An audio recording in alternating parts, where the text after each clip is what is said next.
Good evening, everyone. I hope that you had a wonderful holiday season and are preparing for the new year. Tonight's topic, welcome to another Omega Insight. Tonight's topic is talking about a fresh start. Many of us, when the new year is on the horizon, we start thinking of a fresh, clean slate. You know, the calendar is changing, so I have an opportunity to change ourselves or my life. That's what we think. We can now change our lives. So I want to just take a moment and look at the words New Year's resolution. So a New Year resolution, the idea of on New Year's Eve is what we say. New Year's Eve is obviously it's the eve of a new year. So we have an opportunity to start the year off with resolve. So resolution, what resolution comes down to is really a resolve. So the definition of a resolve is to decide firmly to take a course of action. So that's where resolution comes from.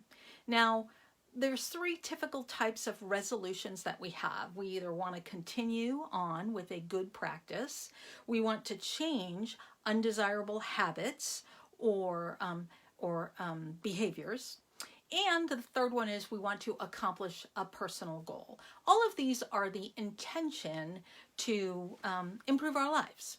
That's the idea of it. Now, a brief history on the idea of New Year's resolution. This is not something new. It's been ever since the change of the calendar, there's been New Year's resolutions. The Babylonians used to start the New Year off by praying to the gods for success, and what they would do is they would promise in return that they would return items that they have borrowed or pay off their debts. The Romans would pray to the god Janu, which represents January, because it's the new season. Many in the Christian era, because the harvest, the winter solstice, means you're coming into the new harvest. So many people would pray for a new season, or with the intent, we're going to have a good season. We'll start hoeing earlier or tilling the ground early, using a different seed, perhaps, or a different feed for the livestock.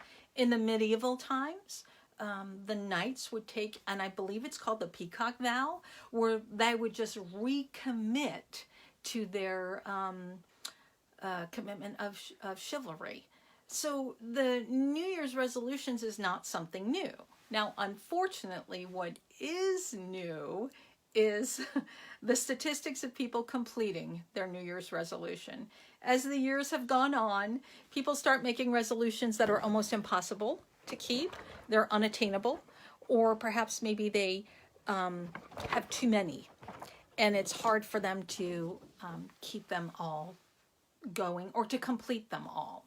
So the statistics, I found these statistics for 2018. The statistics are that 25% of people actually are able to continue on making progress of their New Year's resolutions after 30 days. Only 25%. So within the first 30 days, 75% people either forget what they said or they give up. They can't accomplish it. Of that 25%, only 8% of the people actually accomplish their goals throughout the whole year. Now, that is a little disarming for some of us, alarming and disarming for some of us. The concept is, why even bother then? So the intention of doing a New Year's resolution, they usually say to do it with a group of people so you have a support system. That's one thing that's nice to do. Or again, like I said, make it something that's easy and attainable. I went and researched this, the top 5 New Year's resolutions for 2020, which shouldn't be a surprise, but the top 5 are to exercise more, to lose weight, get organized, learn a new hobby or skill, and then live a more fulfilling life. Now, here's the thing that I find this curious about when it comes to those top 5, those resolutions. We don't need to wait till New Year's. I know it's December 26th. We don't need to wait for New Year's Day to start. We can start right now. You can start every day is an opportunity for a new clean slate. Because all a New Year's resolution is resetting our thinking. That, all right, now I'm gonna resolve to do this. And we pick a date. It doesn't have to be New Year's Day. It could be starting tomorrow. This is what I'm going to do. A lot of the New Year's resolutions connect to, obviously, what I mentioned earlier about giving something up. So quitting smoking. A lot of people say, I'm going to quit smoking as well. And so they work on striving to quit the smoking. And, you know, habits are hard to break, especially when there's an addiction involved. The nicotine addiction is a very difficult thing to do. But I want to talk to you about something else that really makes me laugh. Some of you may or may not have heard of Mel Robbins. She's a public speaker. She has this great little book out called The 5-Second Rule. And I don't know the scientific terms, but I understand that the wiring in the brain, and we all can understand this. If you don't take action on the goal or something that you want to do within 5 seconds, your brain is going to talk you out of it. Now, anybody and everybody who knows what a snooze button is understands the concept of not waking up on time. The alarm goes off and you hit the snooze. There are some people who actually even set their alarm anticipating that they're going to do the snooze. So kind of defeats the purpose of the alarm. But anyway, you hit the snooze button. And I've had this experience. The more times you hit the snooze button, the less you begin to hear the alarm. And before you know it, you're sleeping through your alarm. I remember a practice that I used to do. It was a discipline of, it was a hermetic discipline where you had to, every day for 30 days, you wake up 5 minutes earlier. So I did. I started not like an insanely late hour because I knew I didn't want to wake up too early when I was done, but I started at 6 o'clock. So the first day I woke up at 6. The second day I woke up at 5:55. The third day I woke up at 5:50, so on and so forth. And about 15 days into it, I realized I was waking up before I had to wake up. I was actually waking up 5 minutes earlier on my own. So that's what happens. It's called resetting your internal clock. And your brain gets into the habit of doing this, and before you know it, you don't need an alarm. Many, many years, I didn't wake up with an alarm because my body would just naturally wake up at a certain time. So I've had this experience, and that's what the 5-second rule connects to. That if Mel Robbins tells us, it's a horrible, she's like divorced, losing the house, business is failing, everything, you know, rock bottom, totally depressed. And she gets this idea that if she doesn't move, it's never going to happen. So she would lay in bed and she'd say, okay, on the count of 5, I'm going to get up. 5, 4, 3, 2, 1, and she'd get up. On the count of 5, I'm going to start exercising. 5, 4, 3, 2, 1, and then you start. That's how the concept is. It starts it out on the 5-second rule. Again, her name is Mel Robbins. Really entertaining. If you ever get a chance to see her on YouTube, she's very, very delightful and funny, very energetic. So the concept is to engage the brain.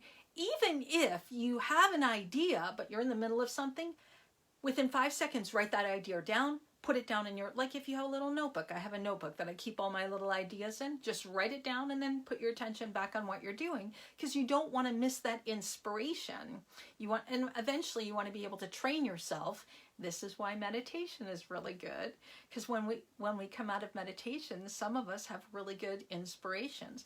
George always used to talk about that he would be in a meditation and he would start writing while he was meditating. He'd put himself in a meditative mood and then I'd just start writing. So that's very helpful.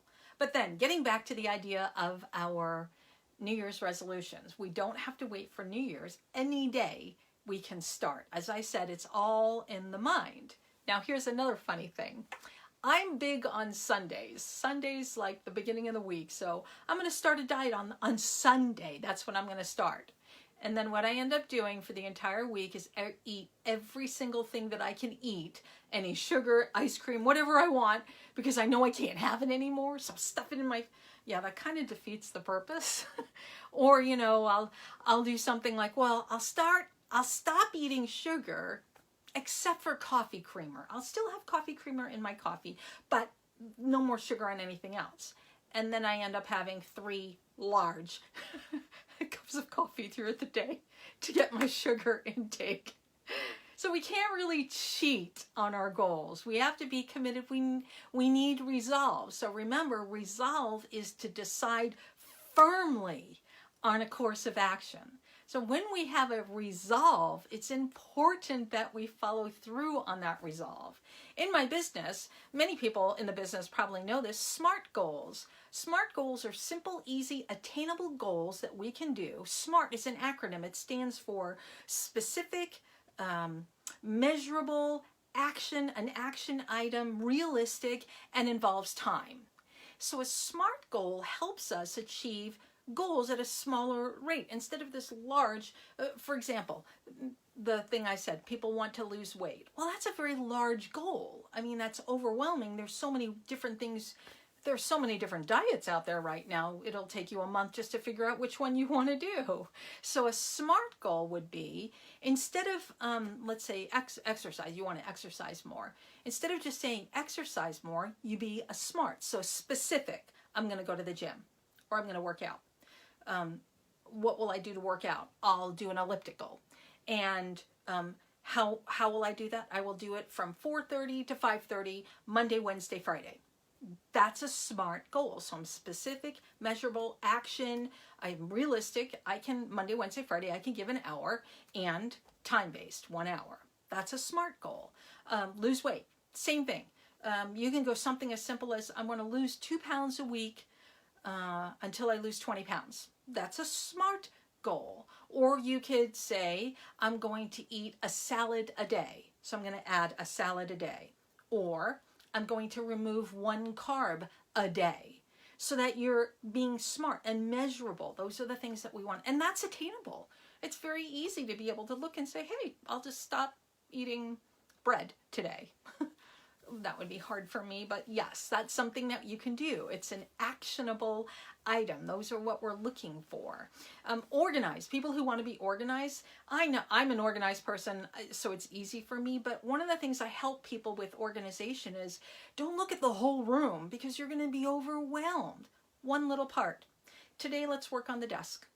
Tomorrow, we'll work on the top drawer. The day after that, we'll work on the bottom drawer. Take it in little pieces.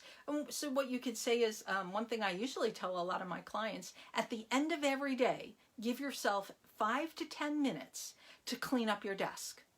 Clean up your desk, not just shove things thrown around. Clean it up in an orderly fashion so that you're prepared to start working on in the morning without having to figure out where everything is. So make yourself a nice little pile. This is projects I'm working on. These are things that need to be attended to. Here's messages that I need to return.